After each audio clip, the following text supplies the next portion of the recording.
Good morning students, स्वागत है आप सभी का ऑनलाइन क्लासेस में। आज मैं आपके सामने लेकर आया हूँ एक वेरी इंपॉर्टेंट टॉपिक जो कि है आपके क्लास 11th बिजनेस स्टडीज़ का। इसके पहले वाली वीडियो में हमने बात की थी सोल प्रोप्राइटरशिप की और जॉइंट हिंदू फैमिली बिजनेस की। उसी को आगे कंटिन्यू करते हुए आज हम आपके सामने लेकर आए हैं पार्टनरशिप। तो पार्टनरशिप क्या है? जो हम इसके पहले जब सोल ट्रेडिंग में हमने बिज़नेस किया, जॉइंट हिंदू फैमिली बिजनेस किया, उनकी कमियों को दूर करने के लिए पार्टनरशिप का जन्म हुआ है। अब पार्टनरशिप को हिंदी में हम साझेदारी कहते हैं। इसके तहत क्या किया जाता है? जब जो सोल ट्रेडिंग और जॉइंट हिंदू फैमिली बिजनेस की जो लिमिटेशंस थी उनको दूर करने के लिए पार्टनरशिप आई। अब पार्टनरशिप क्या है? मोर देन वन पर्सन, मतलब एक से ज़्यादा व्यक्ति, या अदर वे में बोलूँ तो टू और मोर पर्सन जब किसी बिज़नेस को स्टार्ट करते हैं, रन करते हैं, किसी बिज़नेस को चलाते हैं, तो वो पार्टनरशिप कहलाती है। ठीक है, तो पार्टनरशिप की सबसे पहली कंडीशन क्या हो गई कि टू और मोर पर्सन्स, मतलब दो या दो से ज़्यादा व्यक्ति का पार्टनरशिप में होना वेरी असेंशियल है, बहुत ज़्यादा ज़रूरी है। ठीक है, अब वो दो व्यक्ति क्या करेंगे? बिज़नेस को रन करेंगे, अपनी दोनों की मिलके कैपिटल लगाएंगे। हो सकता है दो से ज़्यादा लोग भी हो, सब मिलके कैपिटल का कंट्रीब्यूशन करेंगे। कैपिटल कंट्रीब्यूशन करने के बाद बिज़नेस को रन करेंगे। बिज़नेस रन करने के बाद जो प्रॉफिट होगा उसको शेयर करेंगे, तो ये पार्टनरशिप कहलाती है। अब पार्टनरशिप कहलाती है मतलब ये समझ में आया आपको? अब इसके अकॉर्डिंग क्या कहा गया है? To or more persons.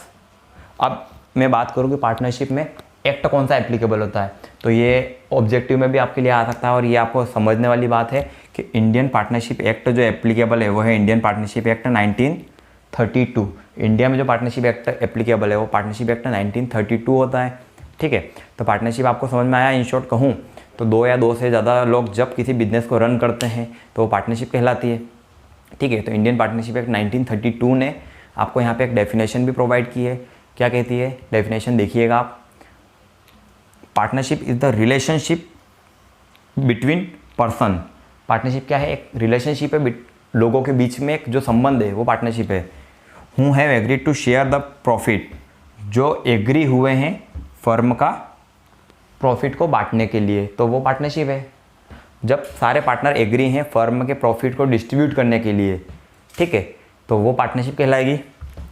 Of the business on by all or any one of them acting for all, मतलब चाहे वो बिजनेस एक व्यक्ति के द्वारा किया जा रहा है या उस एक सभी के फेवर में एक व्यक्ति के द्वारा किया जा रहा है या सभी मिलकर किसी बिजनेस को कर रहे हैं, तो वो पार्टनरशिप है। ठीक है, ये डेफिनेशन किसने दी है? तो इंडियन पार्टनरशिप एक्ट 1932 सेक्शन 4 के अकॉर्डिंग ये डेफिनेशन आपको मेंशन करना है। ठीक है, इन शॉर्ट फिर अपन बात करें पार्टनरशिप क्या है। Partnership is the relationship between two or more person who have agreed to share firm profit acting for all or any one of them. ठीक है, अब इसमें सबसे पहली असेंशियल कैरेक्टर, सबसे पहली बात क्या हुई? दो व्यक्तियों का होना ज़्यादा ज़रूरी है। दो या दो से ज़्यादा व्यक्ति हैं तो ही पार्टनरशिप होगी, अकेला सिंगल पर्सन पार्टनरशिप नहीं कर सकता है। ठीक है, उसके बाद पार्टनरशिप एक्ट 1932 एप्लीकेबल है। सभी मिलके फर्म को रन कर रहे हैं, बिजनेस को रन कर रहे हैं, सारे एक्टिव पार्टनर्स हैं, सभी बिजनेस को रन कर रहे हैं। जो प्रॉफिट हो रहा है, लॉस हो रहा है, उसको एक प्री डिसाइडेड रेशियो में डिस्ट्रीब्यूट कर रहे हैं, तो पार्टनरशिप कहलाएगी। ठीक है, तो पार्टनरशिप का मीनिंग समझ में आया है, तब अपन कैरेक्टरिस्टिक्स की ओर चलते हैं। तो कैरेक्टरिस्टिक्स क्या होती है? सबसे पहली कैरेक्टरिस्टिक्स में सबसे पहला पॉइंट है आपका फॉर्मेशन। फॉर्मेशन मतलब उसको कैसे बनाया जाता है, तो partnership is created and affected by law. ठीक है, मतलब कुल मिला के पार्टनरशिप का जन्म ही एग्रीमेंट से हुआ है। Partnership is birth by an agreement. सभी पार्टनर जितने भी मेंबर हैं उनके there must be a legal agreement between all the partners, उनके बीच में एक लीगल एग्रीमेंट हो। ठीक है, वॉइड मतलब वो वॉइड एग्रीमेंट नहीं चलेगा, और एग्रीमेंट मस्ट बी रिटन, है ना। ओरल एग्रीमेंट भी है लेकिन वो डिस्प्यूट के टाइम कोई काम नहीं करने वाला। तो फॉर्मेशन में सबसे पहली बात क्या है कि इंडियन पार्टनरशिप एक्ट 1932 के अकॉर्डिंग पार्टनरशिप का जब फॉर्म करना है तो उस कंडीशन में आपको क्या करना है? एक एग्रीमेंट करवाना है जिसमें सभी पार्टनर्स की कैपिटल, उनके जितना कैपिटल कंट्रीब्यूशन के अलावा उनकी जो सैलरीज, उनका इंटरेस्ट ऑन ड्राइंग, उसके अलावा और क्या क्या हो सकता है, उनने commission, bonus, profit sharing ratio, loss sharing ratio, सब उसमें मेंशन कर देना है। तो पार्टनरशिप का जो बर्थ वो कैसे हुआ आपका? It is birth by agreement. Okay, agreement must be oral or written, but in partnership written agreement is better for evidence. Okay, अब अपन सेकंड बात करते हैं लाइबिलिटीज़ की। लाइबिलिटी क्या होती है स्टूडेंट? तो लाइबिलिटी, देयर आर 2 और मोर पार्टनर, ठीक है, उनके बीच में जो लाइबिलिटी होगी वो क्या होगी? अनलिमिटेड लाइबिलिटी होगी। हर पार्टनर की लाइबिलिटी क्या है? अनलिमिटेड है। अनलिमिटेड मतलब मान लो कभी कोई पार्टनर ऐसा है जो इंसॉल्वेंट हो गया, इंसॉल्वेंट मतलब हो गया दिवालिया हो गया, तो उस कंडीशन में क्या होगा? फर्म को अगर लॉस भी हो रहा है तो सभी पार्टनर अनलिमिटेड लाइबिलिटी वाले हैं। तो उस कंडीशन में अगर जो उनकी पर्सनल प्रॉपर्टी है उसको भी हम बिजनेस प्रॉपर्टी ट्रीट करके जो क्रेडिटर्स हैं उनको पे ऑफ करने में उसकी हेल्प ले सकते हैं। मतलब each partner have a unlimited liability. It is very essential क्या कि हर पार्टनर की लाइबिलिटी क्या होगी? अनलिमिटेड होगी। ओके, उनकी पर्सनल प्रॉपर्टी को भी हम बिजनेस प्रॉपर्टी के रूप में ट्रीट करके क्रेडिटर्स को पे ऑफ कर सकते हैं, जो बिजनेस की लाइबिलिटीज़ है उसको क्लीन कर सकते हैं।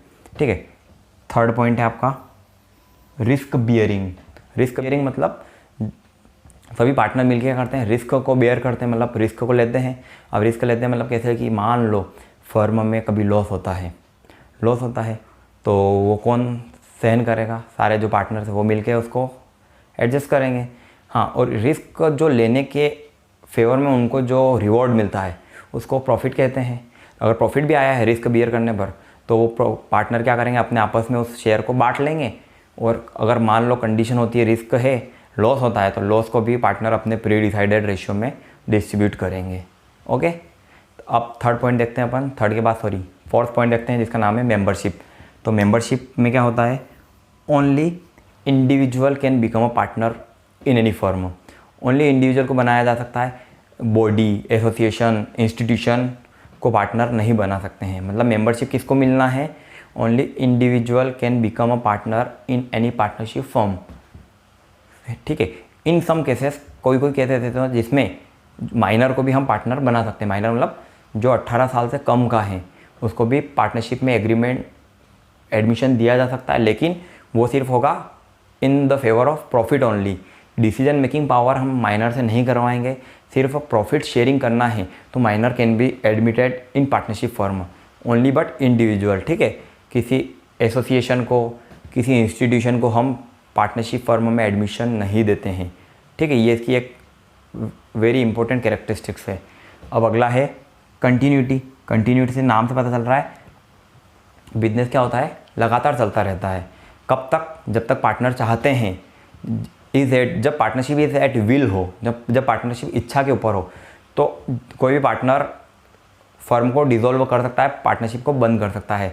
ठीक है, और वो उसकी डिसॉल्व होने की भी कोई कंडीशंस है। उसके अलावा पार्टनरशिप कंटिन्यू रन होती ही रहेगी। अब वो कंडीशन क्या है? जैसे कि मान लो कोई पार्टनर, किसी की डेथ हो जाती है, पार्टनर मर जाता है, तो उस कंडीशन में पार्टनरशिप क्या होगी? डिसॉल्व हो जाएगी। कोई पार्टनर फर्म को छोड़ के रिटायर होता है, ओल्ड एज हो जाता है जिसको बोलते हैं, तो रिटायरमेंट में भी पार्टनरशिप को अपने को बंद करना है। कोई इंसॉल्वेंट हो जाता है, इंसॉल्वेंट मतलब जिसके पास बिल्कुल बैंक ने भी डिक्लेयर कर दिया उसको कि दिवालिया घोषित कर दिया है, तो उस कंडीशन में भी पार्टनरशिप डिसॉल्व होना है। ठीक है, उसके अलावा एक और होता है अनसाउंड माइंड। अनसाउंड माइंड मतलब क्या होता है? जब कोई पार्टनर पागल हो जाए तो उस कंडीशन में भी फर्म डिसॉल्व होगी, otherwise firm will be continue till the partner agree. जब तक पार्टनर एग्री हैं तब तक फर्म को चलाएं, जिस दिन वो चाहेंगे उस दिन फर्म को बंद कर सकते हैं। ठीक है, तो ये बात थी अपनी पार्टनरशिप की मीनिंग की और पार्टनरशिप के कैरेक्टरिस्टिक्स और फीचर्स की। समझ में आया होगा? ठीक है, उसके बाद भी कोई डाउट है तो आई एम हियर। ठीक है, इसकी आपको एक PDF कॉपी मैं आपको भिजवा देता हूँ, तो उससे आप इसको अपनी फ्यूचर के लिए नोट करके रख लीजिएगा। Thank you.